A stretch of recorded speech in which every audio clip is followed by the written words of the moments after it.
बोल। हिंदुस्तान में हिंदी बोलने नहीं आता तुमको, तुम जाओ बांग्लादेश। मतलब जिसको हिंदी बोलना नहीं आता उसको बांग्लादेश जाना चाहिए। ऑब्वियसली तो बांग्लादेश में होना चाहिए, बस जिसको बात हिंदी है, नहीं आती। क्लियर बात है। कहाँ पे ड्यूटी करता है तू? हाँ हमें रहने देते हैं। मुखर्जी हॉस्पिटल सिलीगुड़ी में, हाँ। मेघदूत सिनेमा हॉल के पास।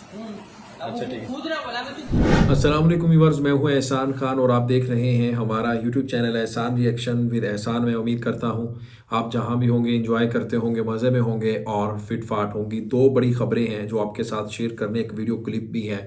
नंबर वन, मैंने आपको बताना और दिखाना भी है कि वेस्ट बंगाल में एक हॉस्पिटल में, कोलकाता के हॉस्पिटल में कैसे एक सफाई करने वाले को भी बंगला नहीं बोलने दी जा रही। यानी आज 21 फरवरी इंटरनेशनल मदर लैंग्वेज डे है। जी हाँ, आज जो उनकी ज़बान है उनको नहीं बोलने दी जा रही।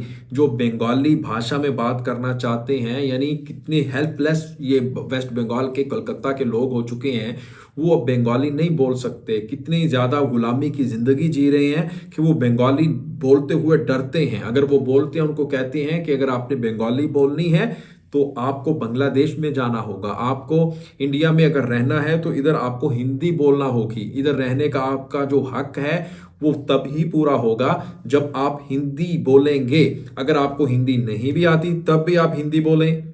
ये है जनाब हिंदुत्वा सोच, ये है एक्सट्रीमिस्ट सोच। किसकी? इंडियंस की। जी हाँ, वो थोपते हैं, जबरदस्ती करते हैं। हालांकि जो इंडिया का एक कानून है कि हर स्टेट में उनको उनकी जो ज़बान है, वो भाषा, लैंग्वेज है, वो बोलने का पूरा हक है, चाहे वो कोई भी हो। पंजाब के रहने वाले पंजाबी बोल सकते हैं और वेस्ट बंगाल के रहने वाले बंगाली बोल सकते हैं।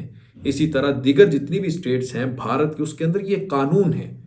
एक कानून के मुताबिक वो बोल सकते हैं, लेकिन वहां पर हठधर्मी है, वहां पर जिस तरह से ये जबरदस्ती किया जाता है। और असल में मेरा इस वीडियो के ऊपर बात करने का मकसद आज इसलिए भी है क्योंकि आज इंटरनेशनल 21 फरवरी है, इंटरनेशनल मदर लैंग्वेज डे है। लोग इसको सेलिब्रेट कर रहे हैं। अनफॉर्चुनेट जो बंगाल, एक वक्त था कि कलकत्ता से बड़ी बड़ी किताबें, बड़ी बड़ी बुक्स वहां पर शाया होती थी, छपती थी, प्रिंट होती थी और पूरे के पूरे बंगाल में जाया करती थी। और लिटरेचर, जो बंगला लिटरेचर है, वहां बड़े बड़े ऑथर, बड़े बड़े राइटर कलकत्ता से लिखते थे। एक उनका बड़ा नाम था। यहां से सारी चीजें पूरी दुनिया में जाया करती थी, जहां जहां बंगाली रहता था। वेस्ट बंगाल से, यानी इधर से, कलकत्ता से, जो अब का इंडिया है। लेकिन अब क्या हुआ, इतने बुरे हालात हो गए कि इतना कुछ होने के बावजूद भी उनको वहाँ बोलने नहीं दिया जा रहा और लोग गुलामी की ज़िंदगी जी रहे हैं। इसी के ऊपर मेरे पास एक शॉर्ट क्लिप है, ये देखेंगे। और एक अस्पताल में सफाई करने वाला है, उससे भी ये इजाज़त नहीं है कि आप बंगला में बात करेंगे। लेकिन इसके साथ मैंने पहली वीडियो में आज आपको एक खबर दी थी, वो वीडियो भी हमने देखी थी कि एक मुसाफिर बांग्लादेशी अबू ताहिर, उनका जो फ्लाइट, उनका जो तैयारा है, उस फ्लाइट के अंदर थे पैसेंजर, और उनको वहाँ मुंबई एयरपोर्ट पे उतरने नहीं दिया गया क्योंकि वो बांग्लादेशी था। और इसलिए तो फिर वो पाकिस्तान में, कराची में वो लैंड कर गए। इसके ऊपर जो पाकिस्तानी मीडिया की खबर है वो मैंने आपके सामने पूरी खबर नहीं रखी थी। अब मैं इस वीडियो को देखने के बाद वो खबर भी आपके सामने रखूंगा कि पाकिस्तानी मीडिया इसको कैसे दिखा रहा है और इस वक्त क्या बातें इसके ऊपर चल रही हैं और इंडियन इसके ऊपर क्या ववेला कर रहे हैं, प्रोपेगेंडा कर रहे हैं।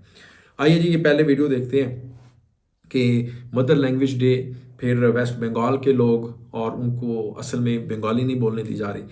वीडियो देखने से पहले चैनल को कर लीजिए सब्सक्राइब और बेल आइकन भी प्रेस कर दें।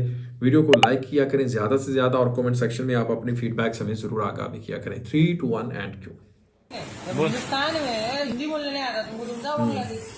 मतलब जिसको हिंदी बोलना नहीं आता उसको बांग्लादेश जाना चाहिए। ऑब्वियसली हैं? तो बांग्लादेश में होना चाहिए, जिसको हिंदी नहीं आती। कहाँ पे ड्यूटी करता है तू? हमें रहने देते हैं। मुखर्जी हॉस्पिटल सिलीगुड़ी में, मेघदूत सिनेमा हॉल के पास। अच्छा, ठीक है। खुद ना बोला मैं, तू खुद बोला कि नहीं बोला तुमको हिंदी बोलने नहीं आता या तुमको हिंदी समझ में नहीं आता है? उसको हिंदी नहीं आता क्योंकि वो बंगाली है ना। हाँ बंगाली है उसको। बंगाली है, एक्चुअली वो बात नहीं है। यार इनको हिंदी नहीं आता है। आता, वो हिंदी नहीं आता मतलब तो बात होना। मतलब हिंदी बोलना नहीं आता, मतलब बांग्लादेश जाना चाहिए। हिंदी समझ में भी नहीं आता है। मतलब हिंदी बोलते পারবে না, ওকে বাংলাদেশে যাইতে হবে। अबे हिंदी में बोलना भाई, बांग्ला आपको समझ में नहीं आता, हिंदी में बात करो। ওয়েস্ট हिंदुस्तान में है বেঙ্গল ना, ওয়েস্ট বেঙ্গলে আছি আমি, হিন্দিতে কেন বলবো? हिंदुस्तान में है ना। ওয়েস্ট বেঙ্গলে আছি, বাংলাতে কেন বলবো? हिंदुस्तान में कि वेस्ट बंगाल अलग है क्या? हिंदुस्तान का अंदर है वेस्ट बंगाल। अच्छा ठीक है, हाँ ठीक है, ठीक समझ है, गया। उधर लगते थे वीडियो। मतलब वो कंफर्म है ना, जिसको हिंदी बोलना नहीं आता बांग्लादेश जाना चाहिए। जनाब, ये वीडियो आपने देख ली है। कैसे इस वीडियो में कहा जा रहा है कि जिसको हिंदी नहीं आती वो चला जाए, बांग्लादेश में चला जाए। वैसे मैं आपसे ये पूछना चाहता हूँ, जो हमें वेस्ट बंगाल से, इंडिया से जो लोग दोस्त देख रहे हैं, मुझे एक सवाल का जवाब दें। फिर आपको वो मैं खबर, जो दूसरी खबर देनी है, बहुत इंपॉर्टेंट खबर है, उससे पहले इसका जवाब आप कमेंट सेक्शन में दीजिएगा, बताइएगा नीचे कि क्या अगर वेस्ट बंगाल के जो लोग हैं, कलकत्ता में जितने भी बंगाली रहने वाले हैं, जिनको बंगला भाषा बोलने नहीं दी जाती, लैंग्वेज, अगर वो उनको जिस तरह से डिसरिस्पेक्ट किया जाता है, धुतकारा जाता है और बहुत ही नीची नज़रों से देखा जाता है, अगर वो मिल जाएं जाके बांग्लादेश के साथ, अगर वो बांग्लादेशी ही बन जाए, अगर ये वेस्ट बंगाल, ये पूरे का पूरा बंगाल एक पूरा बांग्लादेश अगर बन जाए, तो देखें, सोचें आप, इमेजिन करें कि कितनी बड़ी, मैं कहता हूं कि भूचाल आ जाएगा, कितनी बड़ी इकॉनमी बन जाएगी ये दुनिया की। और क्योंकि एक कौम जब बनेगी, जुड़ेगी और कितने ज़्यादा लोग इनके साथ इकट्ठे होंगे, तो फिर तरक्की की जो मनाजिल हैं वो कैसे बंगाली तय करते हुए नजर आए। अब इनके साथ क्या हो रहा है, इनके पास इनकी जो रोटी है वो पूरी नहीं होती। बहुत बुरे हालात हैं इनके बेचारों के, इनको ठीक से बोलने नहीं दिया जाता, इनको जॉब्स नहीं मिलती। और फिर आप देखें कि इनका जो इंफ्रास्ट्रक्चर है वेस्ट बंगाल का, और फिर वहाँ पर जो इकॉनमी की जो सूरत हाल है इस वक्त, स्थिति है बहुत बुरी है। लेकिन अब मैं वो खबर रखता हूँ जी आज, जिसने धूम मचा के रखी हुई है, कि तैयारे में एक बांग्लादेशी था, बीमार था, मरीज था, अचानक उसकी सेहत ख़राब हुई, पायलट ने रब्ता मुंबई किया, लेकिन वो कहते हैं जी क्योंकि ये बांग्लादेशी है, हमने ये फ़्लाइट यहाँ नहीं उतरने देनी। वो फिर कहाँ गए, ये सऊदी एयरलाइन थी, वो फिर जाके कराची में उतरती है सुबह 7 बजे, और वहाँ पर जाके उनका ट्रीटमेंट होता है। अबू ताहिर उनका नाम है, जो बांग्लादेशी पैसेंजर है। ये पाकिस्तानी, ये मीडिया, पाकिस्तानी न्यूज़पेपर इसको कैसे लिखता है, कैसे स्टोरी को छापता है, मैं आपके सामने वो पढ़ के रख देता हूँ, सुनिएगा। भारतीय इंतहा पसंदी, बांग्लादेशी मुसलमान मुसाफिर की वजह से तैयारे को मुंबई में उतरने ना दिया गया।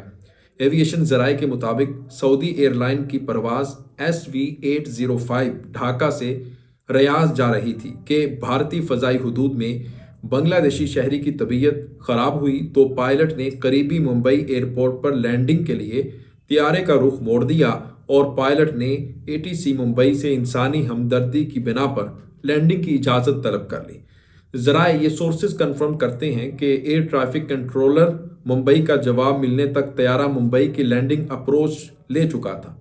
ताहम ATC मुंबई ने मुतासरा मुसाफिर की कौमियत, नेशनैलिटी, किस मुल्क से है और दीगर तफसीलात जो डिटेल्स थी वो मांगी, जिस पर मुंबई एयरपोर्ट हुक्काम ने बांग्लादेशी मुसलमान मुसाफिर को ऑफलोड करने से इनकार कर दिया। उनको जैसे ही पता चला कि ये तो भाई बांग्लादेशी है, ये मुसलमान है, ये अबू ताहिर है, तो उन्होंने कहा जी नहीं, सॉरी। फिर वो जो पायलट था उसने राब्ता किया पाकिस्तान के ATS से, उन्होंने इजाज़त दे दी, उन्होंने कहा जी ले आए इधर। फिर वहाँ पर ऑफलोड हुआ, उसके बाद उनका जो इलाज था वो किया। तो ये खबर इस वक्त सोशल मीडिया के ऊपर बहुत ज़्यादा वायरल है, पाकिस्तान भर में, दुनिया भर में। तो कैसा सलूक किया है भारत ने, इसके ऊपर आपने बताना है कि भारत किस तरह से अपने मुंह के ऊपर एक ऐसी कालक मलता है जो क़यामत तक नहीं धुलने वाली। नेक्स्ट वीडियो तक मुझे दें इजाज़त, अपना बहुत ज़्यादा ख्याल रखिएगा। अल्लाह हाफिज़।